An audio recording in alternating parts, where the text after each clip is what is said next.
Едниот брат прв вице-премиер, другиот трупа богатство. Додека Артан Груби е прв заменик на Димитар Ковачевски, Ветон Груби станува собственик на атрактивен деловен објект од 127 квадратни метри во строгиот центар на Скопје, поточно на улица Македонија. Простор кој според цените на пазарот вреди меѓу 400 и 500 илјади евра. Ова го открива опозицијската ВМРО ДПМН во серијата скандали кои ги откриваат за Груби последниве денови. Артан Груби да одговори како неговиот брат Ветон Груби го купува овој имот и со кои средства, и дали при купување на имотот на било кој начин е искористена неговата политичка моќ или политичко влијание. Груби да каже како, додека тој е вице-премиер, неговиот брат и нему блиски луѓе влегуваат во милионски бизниси и инвестиции. Никој од надлежните не покренува некаква постапка против Груби. Помалку чудно тоа не го може ниту вице-премиерката задолжена за политики за добро владење Славица Грковска, во чиј делокруг на работа и корупцијата. Таа немала надлежност да испитува дали некој функционер сторил кривично или прекршочно дело.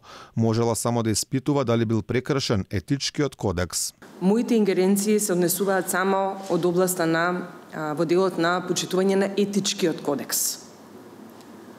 Кривична и секаква друга одговорност е во рацете на други органи. А и кога етичкиот кодекс во прашање, тука нема некоја голема моќ, може само морално да ги опомене функционерите кои го прекршиле, како што беше случајот со оние на Дуј кои злоупотребија службени возила во партиски цели, а тоа го сторила во случаите со Груби, Бујар Османи и Насер Нуредини, кој повеќе не е министер, но не поради етиката, туку поради новиот коалиционен договор на СДСМ, Дуј и Алијанса. Дали ако првиот вице-премиер и министерот за надворешни работи повторно го прекршат кодексот, ќе побара нивно разрешување, Грковска не одговори. Кажавте дека имате можност, ако некој втор пат го прекрши, да му кажете на премиерот. Дали ако Бујар Осман и Артан Груби втор пат го прекршат, може би побарале нивно разрешување од функциите?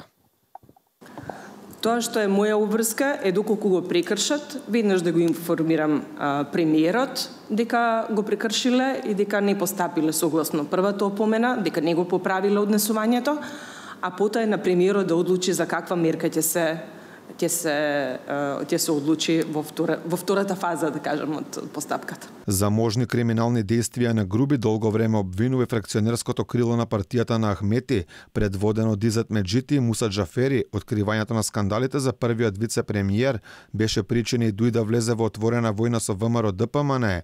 Објавувањето на овие афери според интегративците ја правеле најголемата опозицијска партија, двигател на антиалбанскиот наратив во Македонија.